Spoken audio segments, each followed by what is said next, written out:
Fala, time, estamos começando aqui mais GWF Podcast. Eu sou o Diego, estamos aqui com o nosso co-host, Thiago, músico, produtor musical.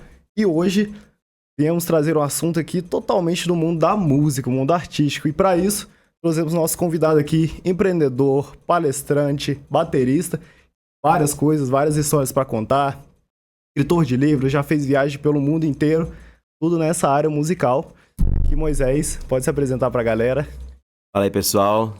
Primeiramente, queria agradecer vocês pelo convite aí, parabenizar por essa iniciativa aí da GWF Team, porque é realmente muito bacana estar aqui, poder trocar ideia, conversar com vocês, compartilhar um pouco da nossa vivência e espero que a galera curta. E é isso, me apresentando, né? Você já apresentou bem pra caramba, né, Thiago? O cara já apresentou melhor que eu.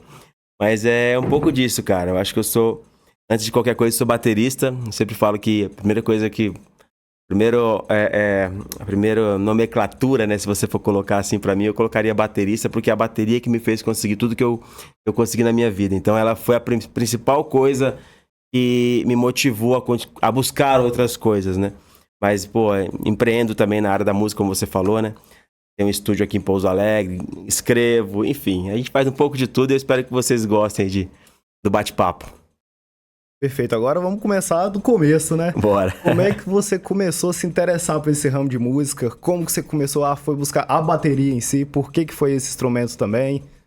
Cara, eu acho assim que, assim como a maioria das pessoas que se interessa por música, eu comecei impressionado com o que eu via, né? Acho que o instrumento bateria ele é muito impressionante, né?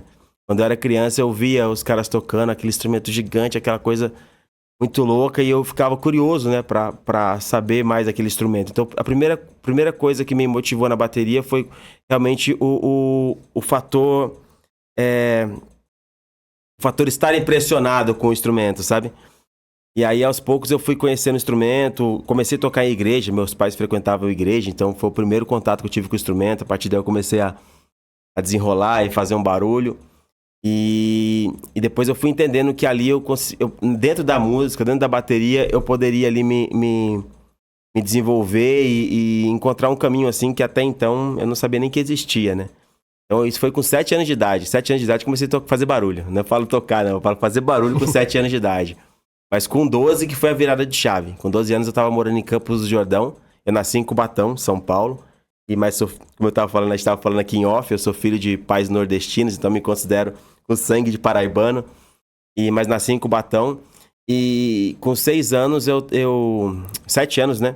Eu comecei a me interessar pela bateria, tá, fazer barulho, mas com 12 eu morava em Campos do Jordão, já tinha me mudado por uma série de fatores. Morava em Campos do Jordão, e aí num projeto da prefeitura eu entrei pra tocar no orquestra que tinha lá, e aí eu conheci a música, não só a parte prática, mas a parte teórica. Enfim, e aí eu vi que a música era muito maior do que aquilo que eu imaginava, era muito mais do que só você bater em tambor, né? Eu descobri que o universo era gigantesco e eu fiz minhas primeiras apresentações por meio dessa orquestra de Campos do Jordão, num colégio público. E aí eu realmente senti que era aquilo que eu queria pra minha vida. Eu lembro a primeira apresentação que eu fiz foi no Horto Florestal de Campos do Jordão. E a gente... 12 anos. Com 12 anos, é. E aí a gente montou todos os instrumentos e tal, e a gente fez a apresentação da orquestra. A orquestra tocou e eu tocava a bateria junto. A gente acabou de fazer a apresentação e aquele mundo de gente vinha assim, ficava assistindo na frente, né? Tinha várias orquestras, né? Tinha coral, tinha coral de flauta, tinha outra orquestra de outra escola. Então a galera vinha, os visitantes do Horto vinha, paravam na frente da orquestra, a gente se apresentava, depois eles iam pra próxima apresentação, próxima atração, né? E eu lembro que eu tava ali, tocando super nervoso, e aí acabei de tocar, acabou nossa apresentação, o pessoal foi embora pra ver outra apresentação, e aí a galera puxou uma música que, enfim, não é das bandas que eu mais gosto, né? Mas é uma música que marcou bastante minha infância, que é a Ana Júlia, do Los Hermanos. E aí começou a tocar a Ana Júlia, e na versão mais rock and roll, com só metais, né? Metais e a batera. E a gente começou a tocar, e eu comecei a tocar junto assim, e aí eu comecei a sentir aquela vibe mó legal, com 12 anos, e aí a galera tava lá na frente, todo mundo voltou e esqueceu as outras apresentações e ficou vendo a gente tocar. E eu vi a galera curtindo e pirando, eu falei, cara, que coisa mais louca. Então eu lembro certinho, foi a primeira vez que eu senti a energia do público, assim. Aí depois disso eu percebi que o que eu queria era isso, é estar tocando, sabe? Nesse tempo, entre 7 e 12 anos, que você começou a tocar, você pegou aula de bateria ou você foi didático até começar? Não, cara, na verdade, assim, eu fui muito no feeling, né? Acho que com 7 anos eu fui tocando, vendo as pessoas tocando. E por instinto. É tanto que com 12 anos que eu percebi que o chimbal não pode parar a hora que você toca a caixa. Até então eu achava que você parava. Até então não tinha feito nenhuma aula. Até Não, nenhuma aula. Então você tocou com orquestra sem ter feito uma aula. Isso, fui tocar na raça, com o background que eu tinha de tocar em igreja. Na igreja. Entendeu? Aí ali eu tive meu primeiro professor de bateria, que eu brinco que meu primeiro professor de bateria não era baterista. E de fato não era o maestro da orquestra. Ele me ensinou muita coisa, me direcionou, mas ele não tocava bateria. Mas ele era enfim, ele era um gênio. Então ele explicava as coisas pra mim, Moisés, assim, assado. Inclusive, tem uma história muito legal que, quando a gente for falar do livro, eu vou falar mais sobre isso. Que no primeiro choque que eu tive, cara, que foi quando a gente foi tocar Aquarela do Brasil. E ele chegava, ele exigia que eu chegasse antes, e aí a partir disso vocês vão entendendo um pouco do quão a música, ela exige, né, da gente. A música, o nível de exigência para você ser um bom músico é tão grande quanto para você ser um atleta. Isso eu falo o tempo todo, o Thiago sabe disso, o Thiago é músico também. E eu comecei a conhecer isso já com 12 anos de idade. Porque eu era o mais novo da orquestra. Quando eu entrei tocando prato. Era o único lugar que tinha vaga pra entrar na orquestra. E prato era um lugar de mulher. Só mulher tocava prato na orquestra. Não me pergunte por quê, mas só mulher que tocava. Aí eu lembro certinho que eu cheguei no maestro e falei, eu queria muito tocar. Tal. Era de graça, né? Eu nunca tinha tido condição de fazer aula nem nada. Era o único lugar que eu poderia ter alguma experiência. Ele falou, olha, eu não tenho vaga, cara, pra tocar na orquestra. Aí eu falei que tocava bateria, né? Na percussão. Ele falou, só tem vaga pra prato, mas prato é mulher. Eu, não, mas pode ser a vaga pro prato, eu quero tocar, quero entrar. Eu entrei tocando prato, mesmo sendo uma vaga, teoricamente, destinada pra mulher. Aí eu lembro que no primeiro ensaio eu fiquei tão empolgado, cara, eu conto isso até no livro. Eu fiquei tão empolgado, mas tão empolgado, que eu bati o prato com tanta pressão que minha barriga ficou um vinco, assim, ó. Um vinco de sangue, tá ligado? Nossa Senhora. Sabe quando você coagula o sangue assim? Que eu batia assim e beliscava. O prato era pesado, eu era magrinho, pequenininho, né? E aí quando eu batia assim, cara, beliscava a barriga, porque eu não conseguia segurar ele em cima. Então eu encostava na barriga, assim, pra bater. E aí ficou aquele vinco, assim, ó, de aquela marca. Mas eu toquei empolgadaço. E aí foi indo, o pessoal foi percebendo que eu tinha habilidade realmente pra tocar bateria. E depois me passaram pro bumbo. E que cada um tocava uma peça, né? Porque a bateria em si, o instrumento bateria, ele surgiu das marching bands, né? Antigamente, não existia o instrumento bateria. Então, era um cara que tocava a caixa, o tarol, né? Que a gente conhece como tarol. Um outro tocava o bumbo, outro tocava o prato, enfim, outro tocava os blocos. Então, eram várias pessoas para tocar. Aí, em 1910, William Ludwig, ele criou o primeiro pedal de bumbo. E esse primeiro pedal de bumbo que revolucionou, né, a bateria, que chegou revolucionou a história da bateria, fazendo com que ela se tornasse o que é hoje. Porque ele viu a possibilidade de alguém tocar sentado, então as pessoas conseguiam sentar e tocar bateria, porque com o pedal você tocava um bumbo aqui, aí fala, não, pô, vamos fazer outro pedal pro pé, para o chimbal. Aí um cara toca sentado, ele consegue tocar mais coisas. Então a partir disso que foi mudando, mas até então era tudo separado, né? Mas enfim, então a orquestra tem esse padrão até hoje, as orquestras grandes, né? Só que aí foi indo, e o pessoal viu que eu tinha habilidade, e aí sempre que acabava o ensaio, tinha algumas pessoas sabiam que eu tocava bateria. Daí os caras iam lá, o pessoal, a molecada, falava pra mim fazer um showzinho. Falava, toca aí, Moisés, toca um som. Aí eu ficava na caixa, e eles pegavam um prato, desses pratos de marciais, né? E um ficava segurando o prato assim. Daí eu fazia de pratinho. Daí eu ficava tocando. Só isso. Ficava só fazendo barulho. E a galera adorava, né? Achava mó legal. E essas coisas foi mostrando pro maestro que eu realmente sabia me virar na bateria. Até que ele pegou e pediu pra prefeitura uma bateria, uma doação de uma bateria. E aí a galera que tocava os outros instrumentos de percussão, ele colocou pra tocar instrumento de sopro. E aí eu fiquei na bateria. Daí eu era o batera dessa orquestra. Começou a partir disso. Só que aí que eu, voltando ao que eu tava falando sobre o empenho, a dedicação que você tem pro instrumento. Eu era o mais novo da orquestra. O ensaio começava às 9. Ele exigia que eu estivesse lá 8 horas da manhã. Eu ia sozinho. A bateria ficava no segundo andar do colégio. Não tinha ninguém no colégio. A porta tava... Tinha, assim, pessoal, o zelador, essa coisa toda. Aí o portão ficava aberto, o portão da secretaria, eu entrava por lá, sozinho. Ia lá em cima, sozinho, pegava a bateria inteira, peça por peça, trazia pro pátio, montava. Então, quando eu chegava lá, já tava todas as cadeiras com as estantes de partitura, com as partituras no lugar. E ele tava numa salinha, assim, com a luz acesa, a porta aberta. Ele nunca saiu pra falar comigo antes. Ele ficava lá dentro, ficava só vendo aquela luzinha da porta assim, ele nunca saiu pra falar comigo antes. E eu ia, e eu também nunca fui lá incomodar ele. Aí eu saía, ia lá sozinho, puxava a bateria inteira, ele nunca me ajudou a fazer isso também. Montava a bateria inteira e ficava sentado esperando as pessoas chegarem. Eu tinha que ser o primeiro a chegar, sempre, assim, e era super rigoroso com isso.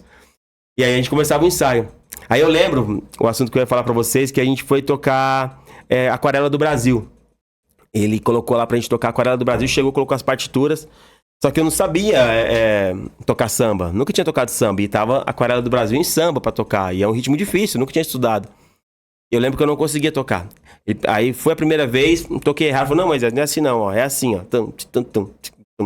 Mas você já conseguia ler a partitura? Eu entendia, mas eu não tinha noção boa de ditado rítmico. Eu entendi onde era caixa, onde era o bumbo, onde era o chimbal. Eu fazia o que a gente chama hoje de associação de figura. Eu não tinha leitura de partitura fluida, não tinha um conhecimento musical pra ler a partitura assim, bater o olho e começar a ler. Você não tinha estudado ainda? Não tinha estudado aquilo. Eu tava estudando ali, né? Tava simultâneo estudando. E você só começou esse estudo a partir da orquestra? A partir da orquestra. Quando você viu uma partitura, aí que você começou a estudar? Isso, aí ele começou a me ensinar o que era. Mas eu lembro que eu fazia associação de figura. Eu sabia onde era o bumbo, onde era o chimbal. Daí ficava, o chimbal é aqui. 1, 2, 3, 4, 1, 2, 3, 4. O bumbo tá no 1, a caixa tá no 3. Ah, beleza, vamos lá. Aí eu ia seguindo. Eu conseguia seguir as músicas mais fáceis. Só que aí essa era difícil, porque aí tinha a barreira da coordenação motora. Eu não conseguia fazer, eu não tinha coordenação motora pra fazer aquilo. Então eu olhava e, além de não entender muito bem, porque era uma partitura um pouco mais complicada pra mim naquela época, eu não conseguia tocar. E aí ele foi e falou de novo, não, Moisés, é assim, faz aí. Aí errei de novo. Não, cara, não tá, essa é tum, tum, tum, tá tocando errado. E aí começava de novo todo mundo. Aí depois ele veio lá na frente, veio do meu lado assim, colocou a mão na partitura. É aqui, ó, tum, tum, tum, tum, tum, tum. É assim, Moisés, tá vendo? E ele era bem assim, duro, sabe? E eu tentei de novo, não consegui. E aí ele perdeu a paciência. Ele perdeu a paciência e tava no começo do ensaio, né? Eu não lembro se era a primeira música, mas sei que tava no começo. E aí ele falou assim, gente, vamos todo mundo embora, o ensaio de hoje tá encerrado, porque o Moisés não tá conseguindo tocar a música. Caraca. Ele falou. Aí ele falou assim, e se você não aprender a tocar essa música, não precisa nem vir semana que vem. Falou desse jeito. Eu saí bravo, saí chutando, brincando, nervoso, saí muito estressado, cara. Mas aí depois que passou o estresse, eu falei, não, peraí, cara, eu tenho que aprender a fazer isso. Daí eu falei com um cara que tocava na igreja que a gente frequentava e ele sabia, eu sabia que ele tinha mais técnica que eu. E ele sabia tocar samba. Eu falei, mano, tem como você me dar uma aula? Eu preciso aprender a tocar isso aqui. Aí ele foi me deu uma aula bem básica, só o feijão com arroz do sambinha. E aí ele me ensinou isso, eu falei, pô, beleza, vambora. Aí eu peguei, estudei a semana inteira, e aí fui no ensaio. Chegou lá a mesma coisa, fui, peguei a bateria, montei a bateria, ele tava lá quietinho, fiquei sentado esperando. Aí ele chegou, primeira coisa, Aquarela do Brasil. Não falou com ninguém, só Aquarela do Brasil, só pediu a música. Cara, muito parecido com aquele filme Whiplash. A galera, eu vejo aquele filme, eu acho muito legal que muita gente em orquestras passou. Né? Porque é uma galera das antigas, o pessoal das antigas não tinha tanta frescura. Hoje em dia a galera é muito sensível, saca? E isso forja pessoas fracas, é um pensamento que eu tenho, né? Eu não me arrependo em nenhum momento disso, da forma que ele falava comigo. E eu era o caçula, cara, era o mais novo da orquestra. Ou um dos mais, né? Que eu lembro que tinha uns dois que eram mais ou menos da minha idade. E aí, pediu a música, e aí eu comecei a tocar. Aí passou o primeiro compasso, tudo bem. Passou o segundo, passou o terceiro e não parou. E foi a música até acabar, cara. Aí quando acabou, ele olhou pra mim, parou o ensaio e falou assim, ó, parabéns, espero que vocês façam como Moisés fez, ó. Semana passada ele não tocava a música, chegou aqui, tá tocando a música. Muito bom, parabéns. Aí ficou aquela pessoal zoando, aí conseguiu, aquela bobeirada, sabe? Mas eu lembro muito, e uma coisa que é muito louca é que eu lembro o olhar de pena que as pessoas olharam pra mim na semana anterior, quando eu não consegui tocar música. E eu lembro do olhar como é que eu vou falar? De alegria, de satisfação depois que eles olharam na semana seguinte. Cara, isso é muito louco, porque eu falo pra todo mundo que essa poderia ser a primeira de uma série de grandes derrotas da minha vida, saca? Eu poderia ter visto isso com aquele olhar mais egocêntrico, onde fala, o mundo gira em torno de mim e ninguém pode falar grosso comigo. O que o cara pensou? Nunca mais vou tocar nessa porcaria dessa orquestra. Aquele cara é um arrogante, vou falar pro meu pai lá brigar com ele. Mas não. Eu fui lá e toquei. Não Ou falei... talvez se ele não tivesse sido incisivo com você também... Exatamente. Talvez você nem teria aprendido a tocar, não teria pego aula. Exatamente, cara. Então, assim, eu acho que... Por isso que eu falo muito da infância da criança, cara. Porque eu acho que tudo começa lá atrás, né? Eu não sou psicólogo, né? Mas eu acho que a galera que estuda psicologia sabe, né? Que tudo começa na infância, né, cara? E esse período na minha vida foi muito... Acho que me deixou muito mais forte, cara. Por conta principalmente dessa situação. E eu lembro, cara, como é que foi satisfatório conseguir vencer aquele desafio, saca? E depois de ter tocado isso, enfim, outros desafios vieram, né? E, enfim, mas eu continuei tocando por um bom tempo aquilo ali. E eu lembro que... Quando eu fui escrever o livro, eu relembrando essa história, eu fiz questão de confirmar algumas informações, né? E eu liguei para esse próprio maestro, que eu não falava há muitos anos, consegui o telefone dele, liguei para ele. E aí eu conversando com ele, assim, muito feliz com o papo, ele ficou muito feliz de saber do livro. E aí ele falou para mim assim, Moisés, eu queria pedir desculpa para você, porque eu era muito duro com você naquela época. Eu falei, não, eu queria agradecer por você ter sido duro comigo naquela época. E isso me ajudou, me forjou bastante, assim, me ajudou a entender que não seria fácil. Bem ali, com 12 anos, onde eu comecei a querer viver de música, eu entendi que era aquilo que eu queria pra minha vida, bem naquele momento, foi o momento que eu tive uma pessoa mais dura ali, me pressionando e exigindo o meu melhor, entendeu? Então, eu acho que tudo tem um link, uma ligação muito grande. É legal, porque você voltou porque você quis, que você queria fazer. Exatamente. Porque você não estava obrigado a voltar lá. Exatamente isso, cara. Então, esse lance da resiliência, da dedicação. E aí eu volto onde eu tava falando. E eu acho que tem um link muito forte com o esporte, com tudo. Porque a gente se exige muito, cara. O músico, pra conseguir uma performance alta assim, a exigência é muito alta, cara. E o tempo inteiro, entendeu? O tempo inteiro, entendeu? Ontem eu estudei 4 horas. O Thiagão passou lá, tava estudando, né? Eu estudei 4... Eu toco eu comecei a fazer barulho com 7 anos. Desde os 12 eu comecei a tocar mais firme, assim. Querer estudar.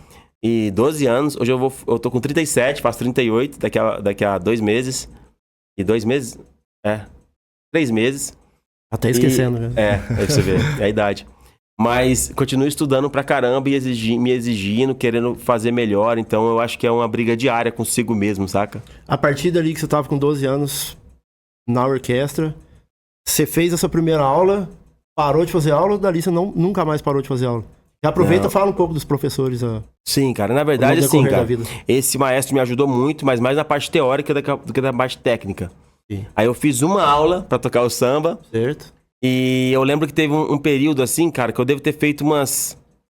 1 mês ou 2 meses de aula com um cara que frequentava, que queria praticar lá na igreja, onde meu pai era... Mas então você ainda continuou um tempo... autodidata. Não, foi tudo autodidata. Tudo autodidata, o tempo todo. Na verdade, naquela época eu acho que era autodidata de verdade, né? Com certeza, porque você não tinha nem informação pra buscar. Hoje em dia a galera fala autodidata, mas, pô, se o cara olhar no YouTube já não é mais autodidata. Já tem 300 aulas pro cara. Eu não tinha revista. Eu lembro que o único método de bateria que eu tive, cara, foi uma fita gravada que o cara me passou de um método que eu não consegui fazer, cara. Porque era assim, era uma fita cassete, eu colocava lá, ficava exercício 1A. E ficava. Depois, nossa, exercício 2A. E aí, pá. Só que, tipo assim, era muito ruim, cara. Era muito ruim. Eu era criança, né, cara? Mas você ia ficar ouvindo todo o material que você tinha, pá. Tudo que eu tinha era aquilo. Mas, assim, não tinha revista, não tinha método, não tinha nada. Então, a gente foi indo nessa onda. Aí, depois, quando eu fui estudar mesmo, cara, pra ser bem sincero, o professor foi quando eu mudei pra Pouso Alegre. Em que ano isso? Mudei pra cá Em São Gonçalo, em Borda da Mata, que eu morei lá um tempo, eu lembro de aprender muito vendo as pessoas tocar. Aí eu comecei a ver mais gente tocar, comecei a aprender mais vendo pessoas tocar. E escutando música. Eu escutava a música e ficava tentando fazer o que os caras tocavam na música. Mas eu lembro que professor mesmo que eu fui ter depois disso, foi aqui em Pouso Alegre que eu cheguei a fazer algumas aulas avulsas com o Zé Eduardo Nazário. Bom. E aí eu fiz algumas aulas com o Fernando Scheffer. É um cara que era muito referência do hardcore. Fui lá pra São Paulo fazer aula com ele. Mas fiquei meio nisso, sabe? Eu sempre fui muito assim, cara. Eu tenho uma coisa que é muito louca. Eu não sei se alguém que tá assistindo ou vocês vão sentir algum viés de semelhança. Cara, eu nunca precisei de muita informação pra conseguir evoluir. Me entendam bem. O que eu quero dizer é o seguinte. Eu sempre peguei assim, por exemplo, é isso aqui, cara. Eu tenho que aprender o quê? Eu tenho que aprender isso daqui. Então eu vou usar o máximo que eu puder isso aqui. E eu aprendi o máximo dentro daquilo ali.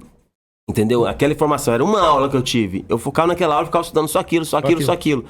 Que é o que eu tinha pra estudar. Então, beleza, é o que eu vou ter pra estudar. Então não ficava... Nunca tive aquele volume grande. Hoje sim, né, cara? Hoje eu tenho... faço aula, já fiz aula, continuo fazendo aula, né, com outros caras. E sempre tem muita informação. Mas antigamente não, era aquela informaçãozinha que você vai... mastigando, sugando até o talo. Mas eu fui fazendo, eu fiz aula com o Fernando Scheffer. Aí depois do período que eu estudei mais tempo, foi quando eu fiz aula com o Fabiano Manhas no instituto dele lá em São Paulo. Aí foi 2 anos de aula. Aí foi um período assim que realmente eu senti que eu evolui pra caramba. Que até então eu ainda ia nessa, aprendendo sozinho, desenvolvendo sozinho. E eu estudei com ele foi 2018, 2019 e 2020. Nesse início teu na igreja, você tocava também música de fora da igreja? Você tocava só as músicas da igreja? Você conseguia estudar músicas de fora? Rock, essas coisas assim? Não. No início eu tocava só em igreja e eu era de uma igreja bem tradicional, que é a Assembleia. E aí a galera tinha um preconceito bem grande com músicas fora da igreja. Então eu ficava bem naquele mundo. Eu brinco assim que minha mãe e meu pai foram tipo os pais do Dexter, né? Da série Dexter. Eles não gostavam que eu ouvisse rock, né? Eles sabiam que, rock... estereótipo, né? Rock é do capeta, não pode ouvir rock e tal. E eles não deixavam eu escutar rock. E eu queria, porque é onde mais tinha bateria, né? E aí o que eles fizeram? Eles descobriram, né? Por meio de mim mesmo, que existia banda de rock evangélica, entendeu? Banda de rock cristã. Eles começaram a liberar e escutar banda de rock cristã. Tem uma fuga ali pra estudar. Exatamente. Né? Aí eu comecei, eu fiquei viciado. Eu conhecia praticamente tudo de banda de rock cristã. Tanto que, Black Sabbath eu fui escutar depois de grande, cara. Depois de velho, entendeu? Black Sabbath, entendeu? Essas bandas classicona, de Purple. E aí dá um choque, né? Existe outro mundo aqui que eu nunca vi. Eu sabia que existia, mas como eles me privaram disso na minha infância e adolescência, entendeu? Eu fui escutando outras coisas. Eu queria o som, eu não queria a banda, eu queria o som. Então pra mim tinha o som, tava tudo ok, entendeu? E eu fui desenvolvendo essa área. Enfim, mas é basicamente isso, cara. Eu acho que é um aprendizado eterno, né? Até, como eu falei. Com certeza. Até hoje eu faço aula com o Kiko Freitas, que é um mestre, uma lenda da bateria. Tenho um prazer de fazer aula com ele. E tem vezes que eu preciso estudar pra fazer aula com ele, porque o bicho é brabo. O cara é um crânio, cara. Mas enfim, é isso, tamo aí, na luta. Perguntar, e que horas que parou de ser, vamos dizer, um hobby e começou a ser um trabalho pra você? Parte da música. Você tinha vontade de ser outra coisa antes da bateria? Tipo, eu quero ser um dia fazer faculdade X coisa. Ou desde que você começou, você falou, não, vou um dia ser baterista e vou ganhar vida nisso? Cara, com 12 anos eu realmente falei, cara, eu quero ser batera, eu quero fazer isso, porque é uma coisa que eu gosto muito, mas eu não entendia como é que isso ia acontecer. Conforme eu fui crescendo, eu não via a possibilidade de ganhar dinheiro com música, mas eu sabia que eu precisava monetizar de alguma forma minha vida. E outra coisa que eu gostava bastante era de desenhar, gostava muito de desenhar, sempre gostei de... Hoje, obviamente, faz anos que eu não pego um lápis pra desenhar, mas eu gostava muito, então eu fiz publicidade por conta de desenhar, de ser um cara que gostava de ser um cara mais criativo. Acabei fazendo publicidade e eu enxerguei isso como uma forma de eu realmente ganhar dinheiro, que eu não conseguia ver a música com o potencial de ganhar dinheiro. Eu fazia uma coisa mais por paixão mesmo. E pior que quem gosta de arte é só coisa difícil, né? O que você gosta? Eu gosto de música. Tirando a música, desenhar. Tirando a música, design. Tipo, é sempre coisa difícil. Sempre coisa difícil mexer com arte. Que era desafiador essas coisas, né? Sim. Então, cara, eu comecei a perceber que eu precisava estruturar a minha vida, né? Eu gosto de falar assim, que eu tinha uma paixão mas eu não tinha um propósito, né? Eu tinha só uma paixão. E eu também não sabia vender aquilo. E eu acho que é uma tríade, né, cara? Você tem que ter uma paixão, você tem que ter um propósito vinculado a essa paixão, e você tem que saber vender aquilo que você faz, senão ninguém vive de propósito. A gente vive de dinheiro, então a gente precisa monetizar aquilo que a gente faz. Sim. E então foi esse lance. Eu estudei publicidade, fiz faculdade de publicidade, mas sempre levando a música paralelo. Aí com 18 anos eu tive meu primeiro aluno pago. E antes disso eu já ajudava a galera, assim, sabe? Por exemplo, quer tocar bateria? Ó, ajudava, dava umas aulinhas, dava umas dicas pra pessoa ali, mas bem cruzão. Do que eu tinha, da forma que eu tinha aprendido, né? Mas com 18 anos eu lembro que eu tive meu primeiro aluno pago, cara. Eu lembro que na época, foi aqui em Pouso Alegre ainda, já em Pouso Alegre. E na época o Zé Eduardo Nazário cobrava R$40 a aula, né? E eu cobrava R$40 o mês. Caramba. Eu lembro. R$40 o mês de aula. E foi meu primeiro aluno, foi o Luan, cara, lembro até hoje. Primeiro aluno pago. E a partir daí, eu acho que eu comecei a enxergar, comecei a gostar realmente de dar aulas. E sempre consegui ali conciliar de uma forma ou de outra, assim, alguma aulinha e tal. E aí eu tive uma banda aqui, que é a banda, o Sargon, né? Sargon, né? Quem sempre fala dela, que é uma banda de metal cristão que a gente teve. A gente meteu a cara, fez disco na raça. Fez uma mini turnezinha, assim, em Minas e São Paulo, assim, com a cara e com a coragem. Então muita coisa surgiu, né? A partir desse projeto. E aí, isso me deu um pouco mais de visibilidade e me ajudou a ter mais aluno e gerar mais coisas. E aí, mas eu sempre já queria ser batera. Eu lembro que eu tinha minha camiseta, eu escrevia The Motor of Sargon. O Thiago adora o off. Ele adora esse off Sargon. The Motor of Sargon, assim, a camiseta, já fazia aquela propaganda, Já eu entrava no meu Orkut lá, eu já era o baterista, cara. O baterista profissional. Tinha fotinha assim, preto e branco, com as baquetinhas assim, ó. Cara de mal, bumbo duplo, um bumbo vermelho e outro preto, assim, ó. De bateria diferente. As baquetas tudo remendadas, assim, ó. Eu lembro que era uma baqueta de madeira, que eu não lembro que marca que era, com uma fita isolante, assim, ó, dando a volta. E outra baqueta azul, que era da Fedra. Uma marca que nem existe mais. Azulzona, assim, ó. Pegava as duas, assim, ó.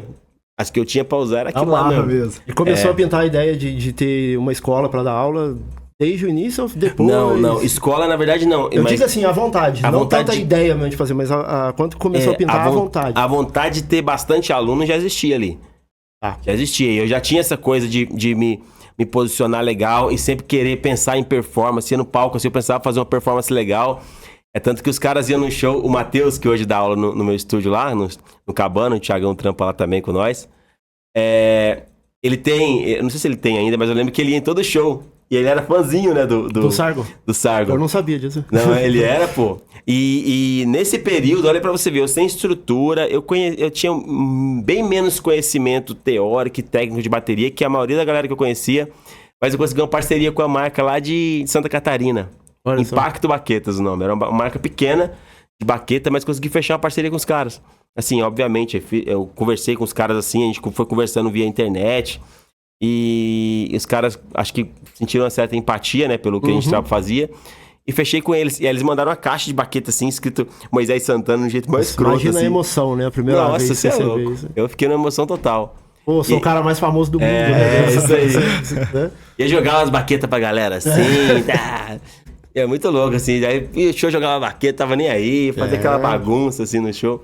Enfim, cara, eu acho que isso já vinha nascendo, já tinha dentro de mim. Tanto que quando eu conheci minha esposa, a Daniele, que me apoia pra caramba hoje, e sempre me apoia muito, quando eu conheci ela, eu não tinha nenhuma tatuagem, porque até então eu morava com meus pais e meus pais não gostavam e eu achava que não valia a pena discutir com eles por conta disso. Era uma coisa que não valia a pena perder a harmonia dentro de casa por conta disso. Eu falei, quando eu não morar mais com eles, eu faço, cara, agora não convém.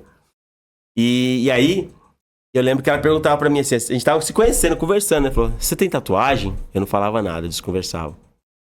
Aí ela perguntava de novo, perguntou várias vezes assim, ou umas 3 vezes, sei lá. E eu não falei nada. Ela falou assim, por que toda vez que eu pergunto de tatuagem, você desconversa? Você tem tatuagem? Eu falei, não, eu não tenho, mas é certeza que eu vou ter. Porque eu sou baterista. E eu vou ter tatuagem, porque é da hora, eu acho legal. Eu gosto de tatuagem e acho que combina com a personalidade. E eu sempre tive esse lance, cara. Tem que ter uma imagem legal, tem que ter tem que se vender bem, né, cara? E... Então, as coisas foram surgindo a partir disso, entendeu? Mas as coisas rolaram mesmo, de fato. E, cara, muita coisa aconteceu, cara. Se eu for contar tudo, vai estender muito. Mas assim, no livro eu conto um pouco da história que... Aí eu comecei a empreender, aí eu casei com minha esposa, depois que a gente casou, a gente começou a empreender. Aí eu fiz faculdade de publicidade, me formei em publicidade, tive agência de publicidade, mas sempre dando aula, sempre tocando, sempre fazendo alguma coisa na música. Tive agência de publicidade, depois eu tive uma quadra de futsal que eu montei para capitalizar, para conseguir montar meu primeiro estúdio, para construir o estúdio. Aí a grana que entrava na quadra de futsal, eu investia no estúdio. Que era o terreno que a gente já tinha, que a gente tinha construído nossa casa. Meu pai ajudou a fazer a base, a gente metia a mão na massa junto com meu pai para construir a casa. E aí a gente foi trabalhando junto para ter esse primeiro estúdio. Aí quando eu consegui terminar o estúdio, terminei o estúdio em 2018 para 2019, mas a quadra durou até dezembro de 2018. Em janeiro para fevereiro de 2019 eu inaugurei o estúdio e nunca mais fiz outra coisa. É que nem eu falo aqui no livro, eu planejava na minha cabeça uma forma de trabalhar com música, mas eu precisava monetizar aquilo. Porque se você ficar só romântico, tocando, estudando bateria e não encontrar uma forma de você capitalizar para sustentar a sua família com música e se sustentar com aquilo, você morre na praia, cara. Não tem jeito, você tem que ser estratégico. Então eu pensava nisso, eu preciso estruturar minha vida, eu não tenho onde estudar e tal. Eu fui ter um estúdio para tocar bateria em 2019. E tocava desde os anos 90, né? Foi em 2019 que eu fui conseguir ter um estúdio pra tocar mesmo assim, bateria à vontade. Antes era baqueta com... Nem pad eu tinha, cara. Baqueta no sofá, baqueta na almofada, a bateria com um pedaço com cobertor em cima. É o que dava pra fazer. Então o lance que eu sempre falo, cara, faz o que dá. Faz o que tá até alcance, cara. Não dá pra esperar as melhores condições pra fazer as coisas, porque não rola. As melhores condições demoram anos pra rolar. E não rola. E o que eu sempre falo, as melhores condições não rola, quase não rola, cara. E quando acontecem as melhores condições, você fez por onde merecia aquilo. Sim, isso aqui é uma condição melhor ainda depois disso. Exatamente. Continua não estando melhor. Sim. Exatamente. E tem gente que às vezes reclama hoje tendo tudo na mão. Eu imagino quantas pessoas devem chegar e falar, pô, é difícil mesmo aprender a tocar bateria e tal, e você pensa, pô, eu aprendi sozinho. Não, cara. Isso, e assim, cara, e olha que louco, até eu lembro que eu conversei uma vez com o Thiago lá, um pouco disso, cara. Eu lembro quando eu era mais novo, assim, e cara, eu sempre levei a bateria em paralelo. Eu lembro que eu fui trabalhar em Santos, quando eu me formei na agência de publicidade, eu fui trabalhar em Santos e arrumei uma escola lá, que era a escola de música Priscilar, pra eu fazer... substituição de professor. E eu cheguei a fazer substituição de professor lá nessa escola. Porque eu queria estar ativo na música de alguma forma. Tinha show, era loucurada. E eu lembro que todo mundo, eu me apresentava como baterista, eu me portava como baterista. Minha personalidade foi moldada em cima do Moisés baterista. É por isso que eu falo que tudo gira em torno disso, né? E hoje eu vivo de batera e vivo do estúdio, empreendi em outras coisas também. Mas eu sempre falo que eu nunca vou deixar o Moisés baterista de lado, não importa o quanto seja rentável outro caminho, porque é o que me moldou, né? Entendi. Puxando um pouquinho para esse lado do esporte, quanto que você acha que influencia? Tipo, a gente sabe que você faz jiu-jitsu, treina também na academia. A parte de treinamento na academia com a performance de batera. Você acha que a batera te ajuda no treinamento ou o treinamento te ajuda mais na performance de batera? Em questão de pensar em braço, em, sei lá, tendinite. Cara, eu acho assim... cardiovasculares. A bateria, ela ajuda muito na propriocepção, né, cara? Na noção do próprio espaço. A bateria ajuda muito, mas muito, cara. É tanto que eu senti algumas facilidades dentro do próprio jiu-jitsu e dentro da movimentação de academia por conta de ter... A bateria, porque eu senti que, em comparação às pessoas que não tocam, eu sinto que eu tenho uma propriocepção um pouco maior. Coordenação motora também, né? Coordenação motora, exatamente. Coordenação motora. Mas onde eu senti mais foi nesse lance da noção do próprio espaço. Porque a gente tá tocando bateria, cara, a gente tem que bater um prato aqui. Ele tem que estar aqui. Você toca, você não olha pra ele. Você não olha pra tudo que você tá tocando. Sim. Você sabe que ele tá ali. Você posiciona e toca. Então você sabe os espaços. Se você, por exemplo, uma caixa, se eu subo de 3 a 5 centímetros, eu meto meu dedo na beira da caixa, assim, estouro meu dedo. Então, você tem que ter a noção exata das coisas, entendeu? Onde é que tá. Então, a bateria ajuda muito nesse sentido.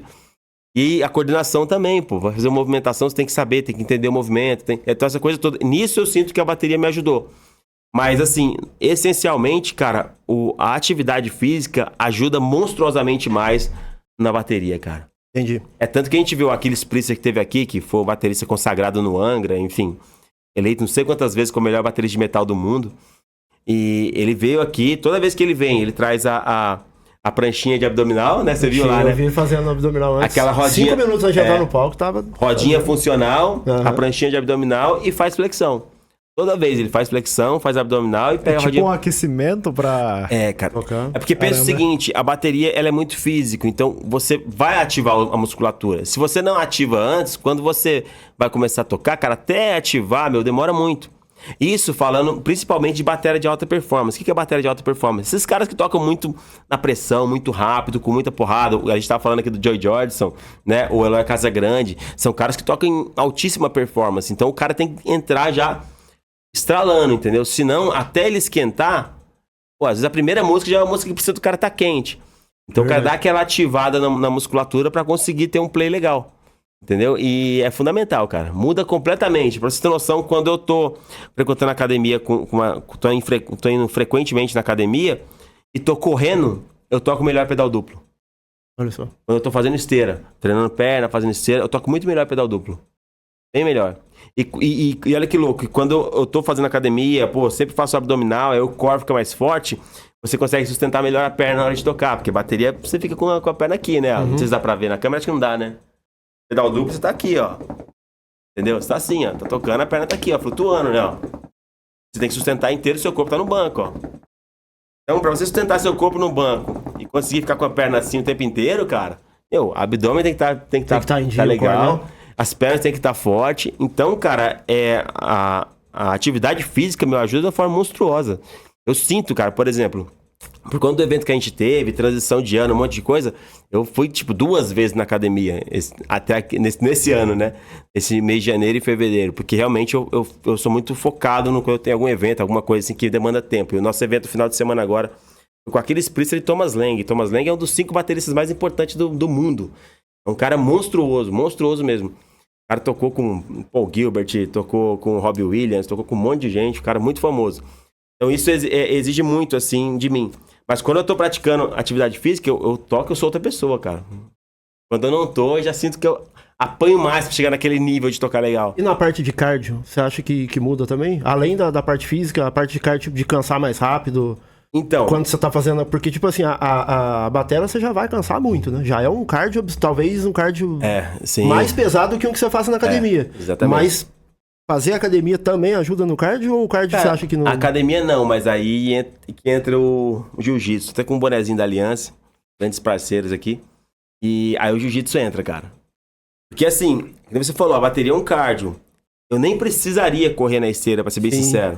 Porque, você com rotina de estudar todo dia, você queima caloria nervosa, né, tocando. Só que aí se você pratica alguma coisa tipo um jiu-jitsu, você se condiciona... Entendeu? Se condiciona muito mais pra aguentar mais tempo nesse cardio, vamos dizer assim, né? Que é o estudo da bateria, que é esse play de alta performance. Aí muda completamente, cara. Atividade física muda tudo. O Alexandre Aposan, que é um baterista muito famoso aqui, e ficou famoso numa banda chamada Oficina G3, né? Que é uma banda do meio evangélico, mas muito famosa a banda. O cara, ele fala que ele tava na turnê da Oficina G3 e ele não conseguia tocar. Ele morria. Metade do show ele tava assim, ó. Quase sem conseguir respirar. Ao final, ele tinha que deitar no chão, que não aguentava nem andar direito. Aí, e o pessoal falou pra ele, ó, faz jiu-jitsu. Acho que foi o Luiz Mariucci, a faixa preta, né, de jiu-jitsu. Falou pra ele assim, pô, mano, faz jiu-jitsu, que é legal, você vai curtir tal, alguma coisa assim. E eu não sei se foi o Luiz Mariucci, mas eu acho que foi alguém dessa galera que é faixa preta. E aí ele foi fazer jiu-jitsu, falou que mudou completamente a forma dele tocar. A resistência, outra. Muda tudo, cara, muda tudo. Porque você realmente, você tá condicionado a fazer algo muito mais difícil que aquilo, teoricamente falando, né? Na questão de performance corporal. Não na questão de técnica, mas na questão de performance corporal. Você ficar ali com um cara, às vezes, de 100 quilos rolando, o cara por baixo, ele tentando se virar e sair de uma posição, aquele kimono quente pra caramba, isso aí. É muito mais estressante fisicamente e mentalmente e muito mais cansativo do que você tocar uma música em alta performance. Teoricamente falando, né? Quando entra... Agora, falando de técnica, é outros 500. Então acho que é meio que isso, tudo né? Um complemento, então, jiu-jitsu complementa de um jeito, complementa muito, academia complementa muito. É uma coisa que a maioria da galera nem vai imaginar que interliga, né? Uma coisa com a outra.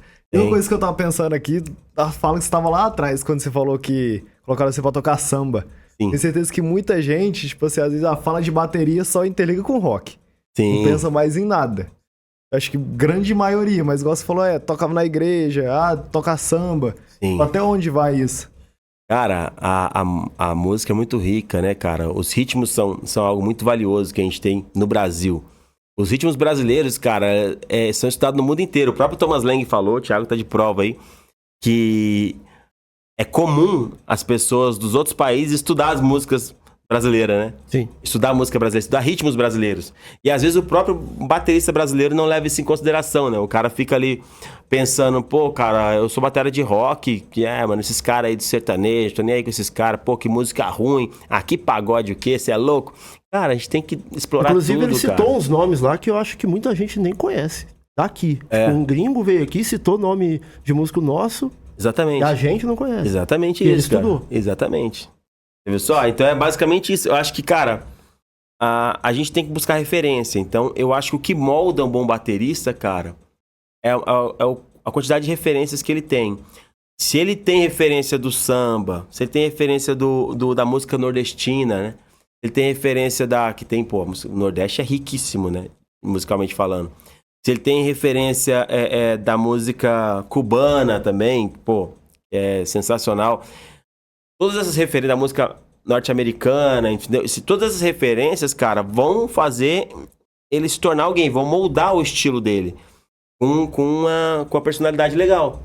Agora, se a pessoa fica fechadona e fala, não, meu universo é só esse, o cara vai ficar um músico Ele vai sempre copiar alguém, né? Ele nunca vai conseguir sair e ser original, né? Não, porque a originalidade vem disso, né, cara? Da diversidade mesmo de coisas que você conhece. Tem tanta coisa na tua cabeça de todos os lados que você tem que trilhar um caminho, né? Exatamente. Aí você pega um pouquinho de cada coisa. Exatamente, cara.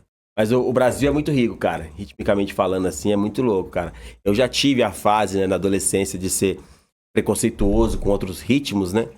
E achar que tudo que era bom girava em torno do rock. Mas foi uma fase bem infeliz, assim, que realmente eu não entendi as coisas. Quando eu comecei a criar maturidade, eu percebi a riqueza que tem, cara, esses ritmos e estudar tudo que a gente puder. O máximo de conhecimento que a gente puder adquirir, tudo vai somar positivamente. Cara, que da hora. E agora, puxando outro assunto também, da parte de palestras também, como é que você começou nisso? Sim. Como que foi pra você também a primeira vez, sei lá, que você foi chamado pra fazer uma palestra? O que você pensou, pô, o que eu vou falar? Como que foi isso pra você? Cara, olha aí, como é que foi? Isso aí foi muito louco, cara, porque foi um caminho bem inverso. Quando eu cheguei no ponto de construir meu estúdio, começar a fazer os eventos e viver só de aula, só do estúdio, eu me senti muito realizado, cara. Foi num ponto da minha vida que eu falei, cara, os maiores sonhos da minha vida estão realizados aqui. Por isso que eu quis escrever esse livro, porque quando eu tinha meados de 12 para 15 anos, meio nessa fase, eu estipulei o que seriam os maiores sonhos da minha vida. Eu queria chegar aos 30 anos de idade. Eu queria estar casado, ter minha família, minha esposa, meu filho, né? Enfim, eu tenho vontade de ter um filho. Eu queria ter minha família. Eu queria ter uma casa para morar, porque eu vi meu pai batalhando a vida inteira sem ter uma casa própria. Eu vi o tanto que era sofrido assim. Eu queria ter minha casa. Eu queria trabalhar com algo que eu gostasse. Eu amava, entendeu? Naquela época, criança ainda, eu não falava que eu ia trabalhar com bateria. Eu não via como é que isso poderia ser monetizado. Eu queria ser baterista e ter aquilo na minha vida o resto da vida. Mas eu não sabia como monetizar aquilo. Então eu falava, pô, quero trabalhar com algo que eu goste.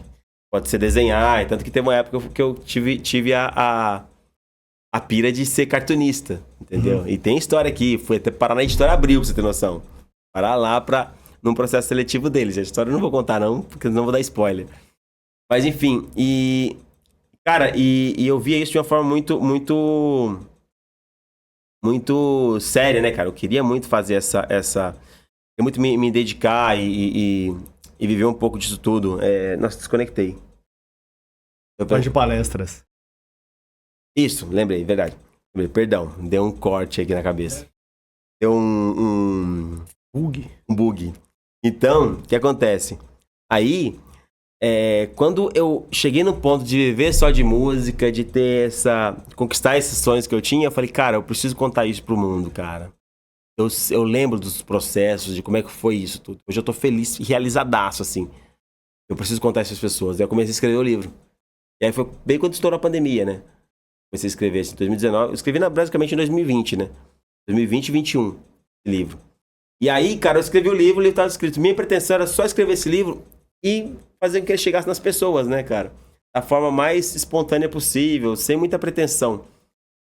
Mas eu fiquei sabendo de um evento, né? E aí, pô, querendo chegar nas editoras, pra ver se eu consegui uma editora, eu descobri um evento em São Paulo que ia ter. Minha esposa, inclusive, que descobriu e mandou pra mim esse evento, que ia ter alguns donos de editora lá. E você podia apresentar o seu projeto, né? Seu livro e tal, enfim. Eu falei, cara, vou participar disso aí. Vou participar desse trabalho aí, porque, pô, esse projeto, né? Porque vai que eu consigo uma editora pra lançar meu livro lá, o livro tá pronto, já desenrola isso. E aí que eu conheci o Sérgio Shinen, que hoje é um grande amigo, que é um japonês que faz uns eventos de palestra, com palestrantes lá em São Paulo, e também faz outros eventos que eu vou chegar lá daqui a pouquinho. Então, o que acontece? Aí nesse evento, ele pegou e me instruiu que, cara, você precisa fazer uma palestra. Só que eu falei, beleza, só chegar e falar. Eu falei, não, cara, tem isso. Ele me ensinou como fazer uma palestra, né? Ele me deu um treinamento, realmente. Mas por que ele falou isso pra você? Tem que fazer uma palestra, ele te viu falar e gostou, ou ele... Não, cara, na verdade, eu fiquei sabendo desse evento e falei que eu queria participar, que eu queria mostrar o projeto, falei do livro, ele falou, cara, gostei muito do livro, gostei, só que esse evento especificamente, cara, quem vai apresentar, a forma de apresentar os seus projetos, seus trabalhos, é com palestra. Ah, entendi. Então, é um evento de palestrantes, né, na real, não é um evento para o cara que quer lançar o livro, é um evento de palestrante. Então, se você participar, você vai participar com outros palestrantes, você tem que ser um palestrante, tem que saber palestrar. E era assim, não era qualquer palestrante, tinha 2 palestrantes internacional, tinha pessoas que eram best-seller lá já, com o livro lançado. Era um evento, assim, de alto nível mesmo. Tinha um cara que tinha saído na Forbes 2 semanas antes, entendeu? E, cara, eu falei, caramba, depois eu comecei a pesquisar isso. E eu falei, beleza, você me ajuda? Ajudo. Aí ele me ajudou a montar a palestra. E aí eu lembro certinho que ele falou, cara, você precisa escrever o texto, não sei se vai dar tempo, cara, porque a gente tem só 2 semanas, não sei o que, tal. Não, 2 semanas não tem... Isso mesmo. Eu acho que não vai dar tempo, tal.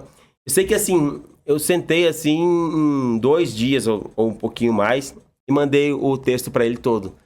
E ele falou, cara, a gente quase fica emocionado, mano, porque, pô, olha o que você fez em tão pouco tempo, né? Realmente eu me isolei, assim, e foquei em fazer essa palestra bem escrita. Ele me ajudou a direcionar algumas coisas e tal. E aí eu fui pra esse evento. Foi a primeira vez que eu fiz uma palestra na minha vida. Eu nunca tinha feito palestra, cara. Nunca. E eu fui fazer pra esse evento. Aí chegou lá, eu descobri que era muito maior do que eu imaginava, cara. E, inclusive, era meio que as pessoas que estavam apresentando o projeto lá, estavam dando palestra, iam ser avaliadas. E o prêmio, teoricamente falando, para as pessoas melhores posicionadas naquele evento, era palestrar no Japão.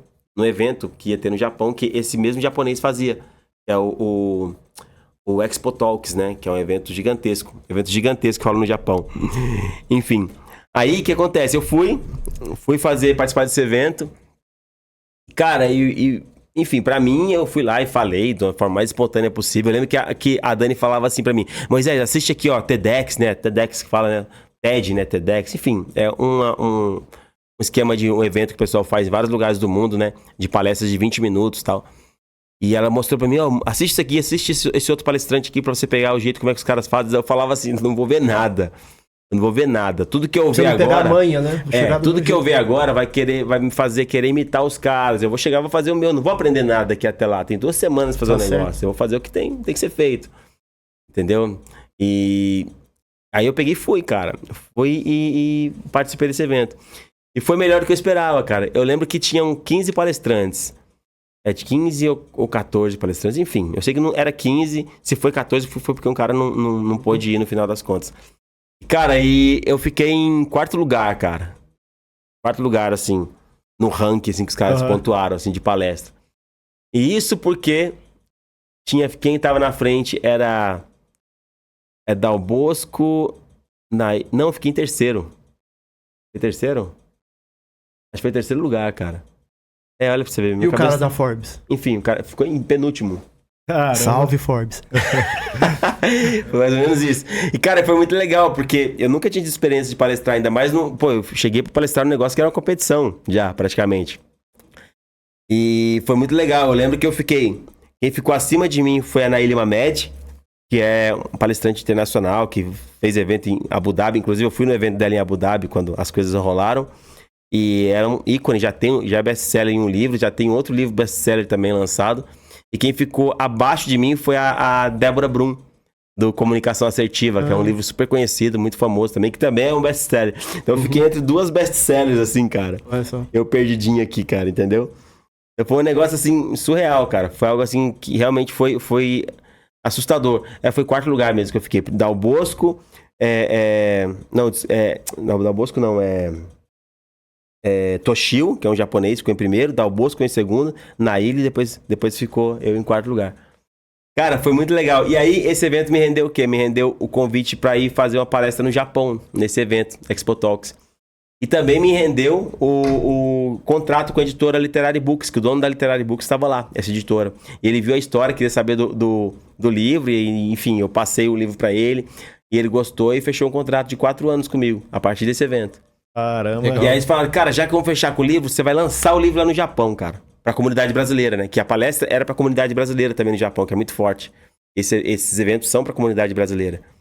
E aí foi, cara, uma outra jornada, assim, muito legal, cara. Onde eu fui palestrar no Japão, passei em Dubai, fui no evento do lado do Burj Khalifa, cara. Participei de um evento lá, onde eu pude falar do meu livro também. Essa própria Naili, que eu citei, que tava nesse evento também, fez me chamou pra fazer uma participação lá. E, muita coisa legal rolou a partir disso, e outros convites para palestra também rolaram. E foi muito legal, cara. Nisso eu fiz muitas palestras, depois eu voltei para cá pro Brasil, fiz palestras em algumas escolas, em vários lugares aqui. E foi tudo muito bacana, cara. E confesso que eu só não fiz mais palestras porque, enfim, cara, o mercado é muito estranho, né, cara? E você começa a entrar em alguns mercados, você começa a perceber que eles não têm o mesmo feeling que a gente que é músico tem, cara. O músico é um ser muito conectado consigo mesmo e com a sua verdade, saca? E a gente busca isso diariamente. A gente tem que estar conectado com a gente, com a nossa verdade.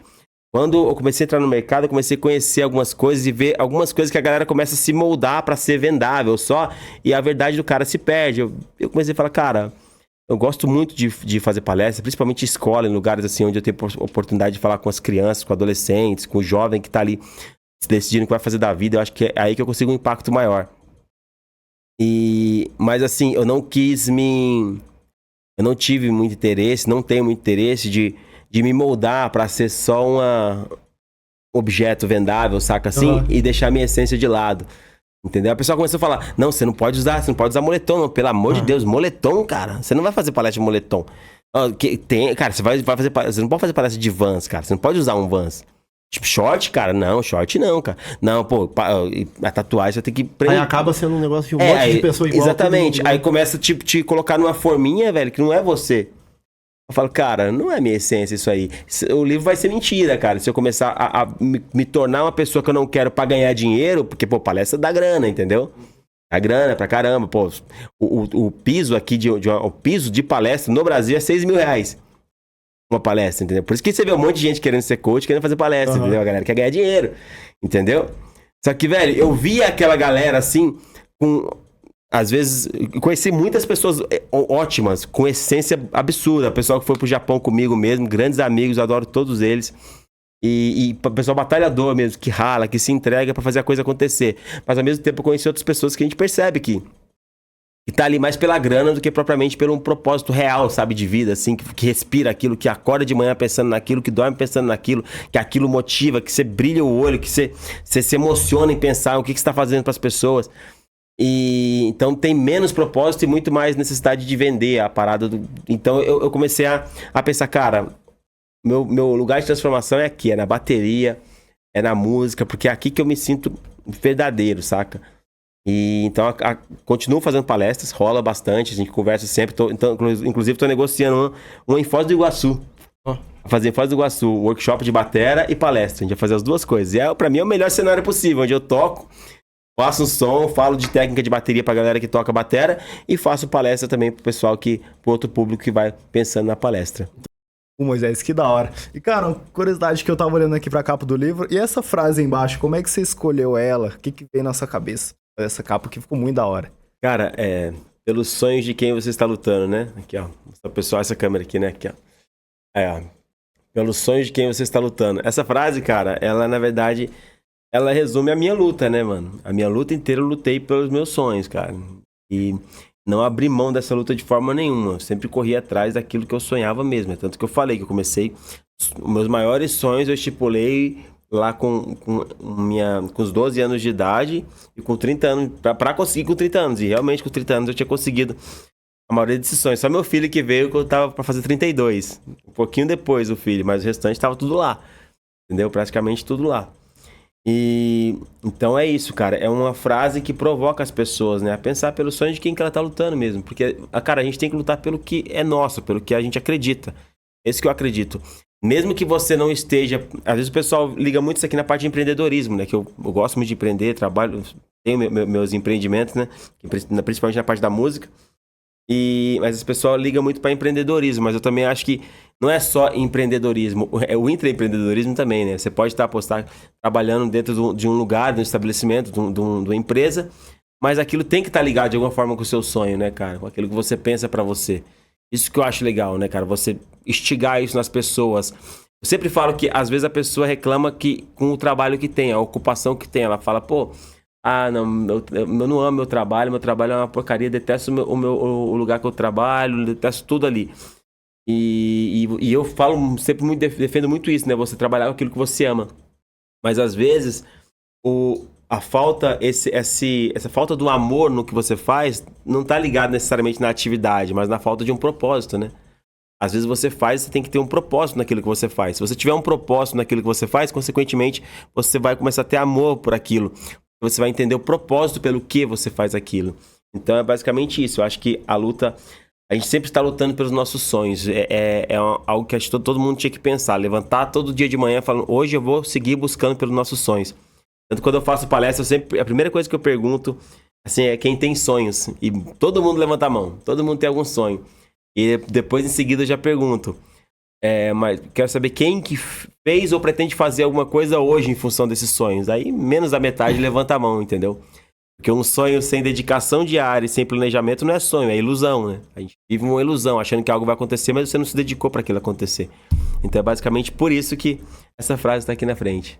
Top. Bom, eu quero que você deixe uma dica, como você está no meio do estúdio já faz um tempo, quero que você deixe assim uma dica para as pessoas que estão começando com música e também para as que já são músicos e estão começando agora a querer viver de música. Seja tocando, ou seja dando aula, ou qualquer coisa. Como você tá no meio do estúdio, onde passa a maioria dos músicos de Pouso Alegre da região, para ensaiar, para gravar, ou seja o que for, eu acho que você consegue ver muito bem erros e acertos das pessoas de perto. Sim. Né? Principalmente erro, porque assim, acerto um ou outro se destaca e acerta alguma coisa, diferente do outro. Agora, erro, com certeza, em anos, você vê muito erro igual. Repetido. Sim, pô, de novo. Sim. Isso aí eu já não aguento mais ver esse erro. Então eu quero que você vá nessa linha. O que você acha, assim, que você pode aconselhar as pessoas a não cometer tais erros? Coisa básica mesmo, não precisa nem aprofundar tanto, mas coisa básica, assim, no dia a dia, que você acha que, pô, de novo esse erro, não precisava disso, sabe? Esse tipo de coisa. Sim. O que você tem, assim, pra falar pra essas pessoas? Tanto as que estão começando agora, que vão começar com música agora, começar a fazer uma aula, quanto que os músicos que já estão no meio do caminho e quer subir. Eu acho que o que eu vou falar serve pros dois. Eu acho que é o principal conselho que eu acho que serve muito pros dois. E o Thomas Lane comentou sobre isso na apresentação lá. E é o que você sabe que eu acredito muito, que eu sempre falo bastante sobre isso. Tocar é 20% do processo. Com certeza. Tocar o instrumento bem, para quem quer trabalhar com música, é uma obrigação. E essa obrigação é só 20% do que você precisa saber para conseguir trabalhar com música, para conseguir entrar no mercado musical de fato. Fortalecer outras habilidades é super importante. Você desenvolver sua habilidade de comunicação, desenvolver seu carisma, inclusive, saber tratar as pessoas bem, desenvolver a capacidade de identificar empatia, né? Desenvolver essa empatia pra pensar melhor no como é que o outro tá se sentindo em todas as circunstâncias. E principalmente, cara, você tem que saber vender. Eu falo bastante nesse livro sobre isso. Você precisa saber vender, né?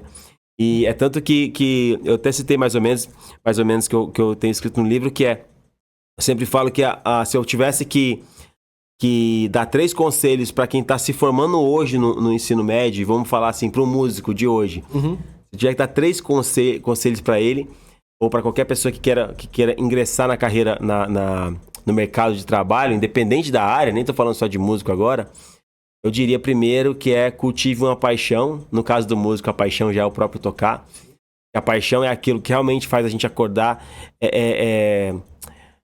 A paixão, na verdade, é aquilo que instiga, né? Instiga a gente gosta de fazer, a gente ama aquilo, nosso olho brilha quando a gente faz, a gente quer o tempo inteiro estar fazendo aquilo. Isso é uma paixão.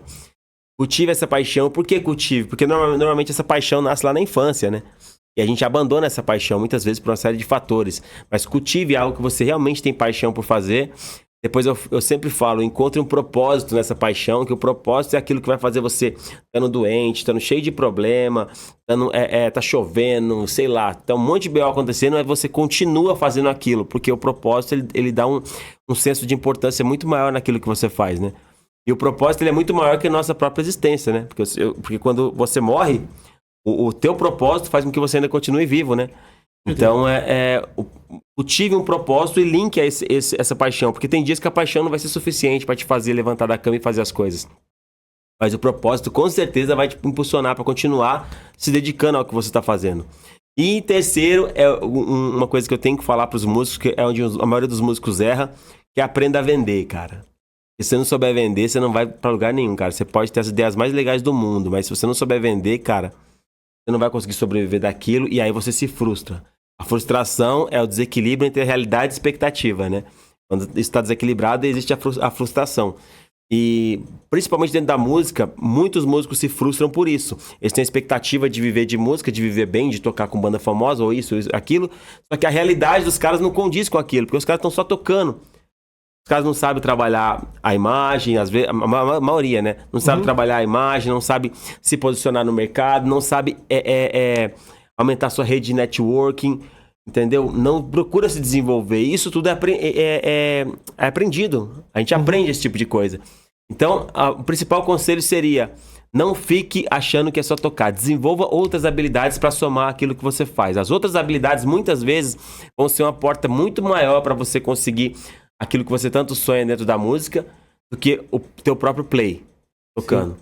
Então, as outras habilidades, às vezes, abrem portas bem mais legais e fazem com que você chegue em lugares muito mais longe, né, do que você sonhava. E por um viés que talvez você nem imaginava, entendeu? Então, por isso que eu sempre falo, não é só tocar. Tem muito mais coisa envolvida, né? Isso agora, falando em tocar tudo, vou lançar aqui um vídeo de vocês dois tocando, se fizer pra gente depois pra finalização. Aí, lá embaixo aqui, ó. Aí, ó. Sonzeira. É um trampo que eu e o Thiago a gente faz junto lá, né, Thiago? Faz alguns vídeos assim. Começou esse ano, na verdade, né? Vamos soltar vários agora. Isso aí, legal. Pra galera sentir a energia. Cara, dá pra ver um pouco da vibe. Menos de 1 minuto de som, mas é intenso, cara. Dá pra cansar, ó. Só isso aí, ó. Tanto bateria quanto guitarra, né, Thiago? Nossa, viu? Baixo também. Ó.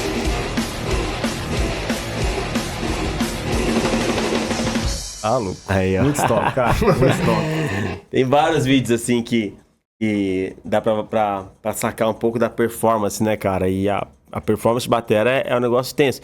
Tem outros estilos que exigem menos performance, mas é desgastante tanto quanto, né? Porque você acaba... na verdade, não tanto quanto, né? Tem estilos que desgastam mais, outros desgastam menos. Mas, enfim, esse rock and roll é sempre puxado. Ah, louco, top demais.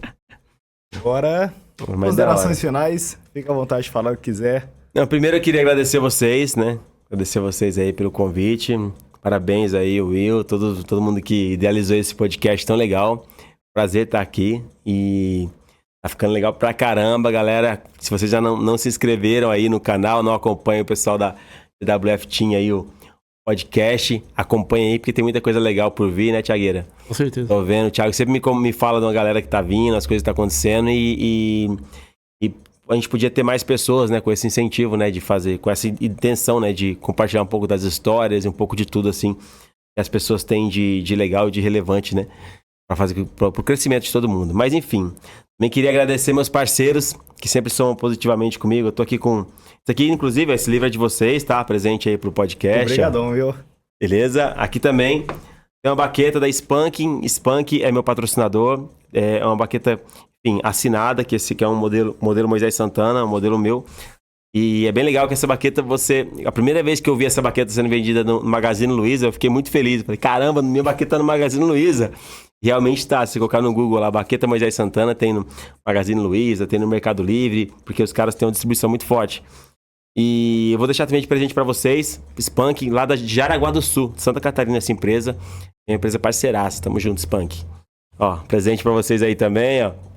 E também queria agradecer a Orion Symbols, que é a marca de pratos que me patrocina. E queria agradecer também a Feel Good Pads, que é um grande parceirão que eu tenho. Agradecer também o pessoal da EDR, né? EDR aí também, pessoal estilo de rua aqui de Pouso Alegre também sempre soma de uma forma muito positiva na minha viagem. Não só a EDR, né? Todos os patrocinadores somaram muito. A própria GWF Team, né?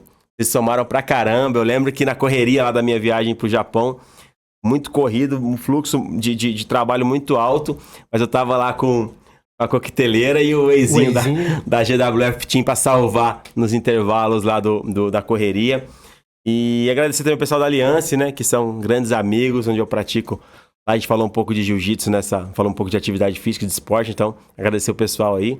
E, pô, mais uma vez agradecer vocês, né? Pela oportunidade de estar aqui. Foi um prazer gigantesco mesmo. E se alguém que tá assistindo aí, quiser saber um pouquinho mais do meu trabalho, conhecer um pouquinho mais a fundo, conhecer o Estúdio Cabana Drums, que é onde a gente tem a escola de bateria. Lá a gente dá aulas de bateria, dá aulas de piano, dá aulas de canto.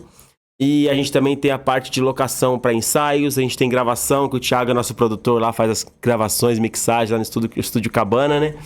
Quem quiser conhecer o trabalho do Estúdio Cabana, quem quiser conhecer um pouco mais do meu trabalho, quem quiser conhecer a Orion Symbols, a Spanking, os parceiros que eu tenho, é só me seguir lá no Instagram. Moisés Santana Baterista, @Moisés Santana Baterista. Segue lá que dá pra vocês conhecerem um pouquinho do dia a dia aí da gente. Maravilha. Mas obrigado, Thiagão, pela presença. Eu que agradeço. E se você quiser continuar acompanhando mais episódios de qualidade, continue acompanhando o GWF Podcast. Hoje foi o episódio com o garoto que vendia sonhos, Moisés Santana. Vem com o time.